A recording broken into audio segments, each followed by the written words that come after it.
saying? When you need something, you're gonna really go for it. You know what I'm saying? If you really need money, you're gonna sit out there, you're gonna rob somebody. Whether it could be 5 policemen on the corner of that block, but if you want that man, he just went in that store for that money, you're gonna run up in that store. You know what I'm saying? Everybody gotta go. I needed to get money because I was in the street by myself. Now my mom pushed me out. She said, you either leave my house, I'm gonna call police on you. It's like, fuck it, I took all my things and I broke out. So my mom's kicked me out, now I need to get money. I mean, now I need to get money because now I got all my clothes is in the motherfucking van, in my man's van. Now I don't got no place to stay. I mean, I'm sleeping in vans. I need to get this money. How old were you when you were kicked out? When I was kicked out? Yeah. My first time, 14 years old. I think one of the main things that lead young black men to the streets is the lack of love in the home, the lack of leadership, and coming from dysfunctional homes, which is single-parent homes where the mothers may be on drugs and the fathers may be completely lost and turned out. That brings brothers to the streets. And as a result of that, you got the dog catcher that's out there, which is the police, ready to scoop you up and make a living at your demise. And this is what's happening, you know? They don't provide jobs for us. They don't provide after-school tutorial programs for us. They don't provide anything anymore. So therefore, the only other alternative is the streets, which breeds about violence, which breeds drugs, which breeds destruction, which breeds negativity. I mean, it's a whole cycle. They know what's happening. This is not happening by accident. A lot of guys come up with no fathers. Moms be having 3, 4 kids. It's hard. Some guys is forced to take care of their family at 11 to 12 years old by going out and hustling. When you have nothing, you have to think of ways to get and ways to survive. I know a few people that had their mother that used drugs and stuff and wasn't taking care of them and had no support, so they just fell into the streets because that's what felt like more like a family thing. We go to the streets because that's where we get the most love, we get the most respect, we get the most money. It is what it is. You know, my grandparents raised me. I lost both my grandparents. Losing my grandfather was the reason I started wilding. The streets became my family.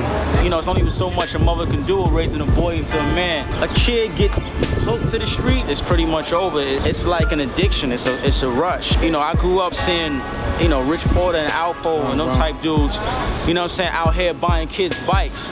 So when we growing up, we saw that.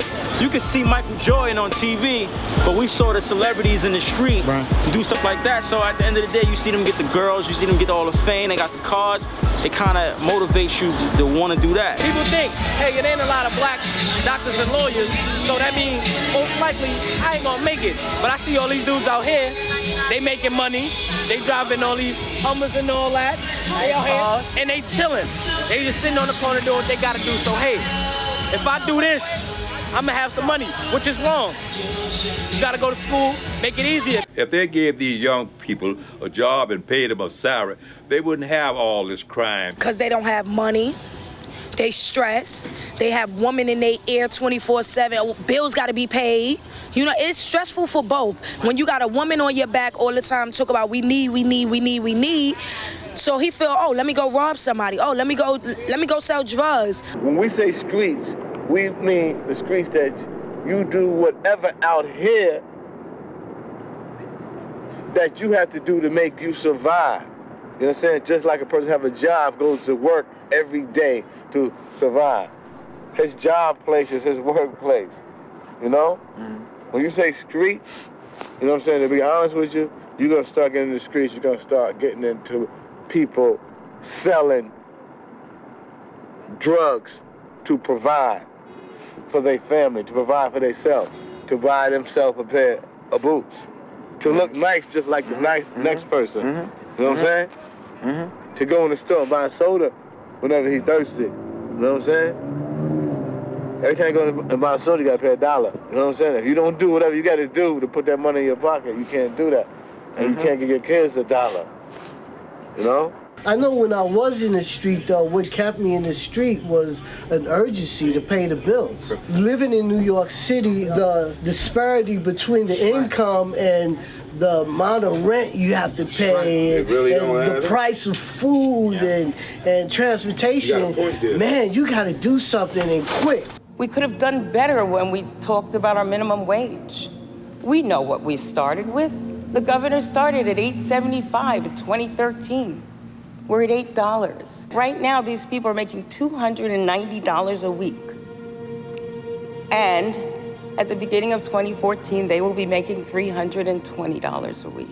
These families who at the end of $8 an hour, 40-hour weeks, making $16,000, will not get a check. If they have a child or 2 children, they won't get a check. We're starting with people making $40,000 and going up to $300,000. And we're leaving a whole segment of the population behind, working poor, who we're supposedly helping. This day and age, especially with gentrification, it's not necessarily just black men that are doing it. Once one person does it, someone else sees it, they're not working too hard, easy way to make a living. We stress over the fact that nigga gotta eat.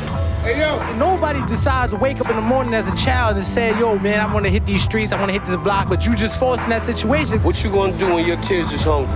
You know what I'm saying? You gonna let your kids starve? No, you gonna make sure somebody else's kids starve so your kids can eat. You feel me? It's not a career choice, it's like you are in it. And if they was to give black men jobs, they wouldn't have to worry about these murder scenes, these drug dealers.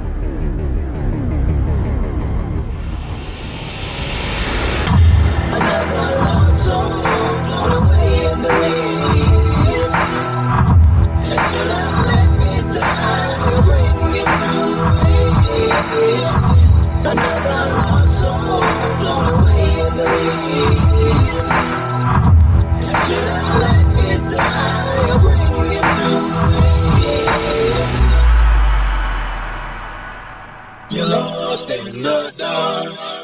You don't know where you are. Creeping down the narrow path of devastation aftermath.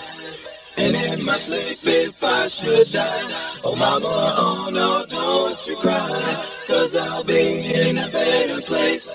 Keep good memories of my face, but while I'm living, I bow my head and pray to live and see another day. And I get on the cloud of those souls who will just get blown away.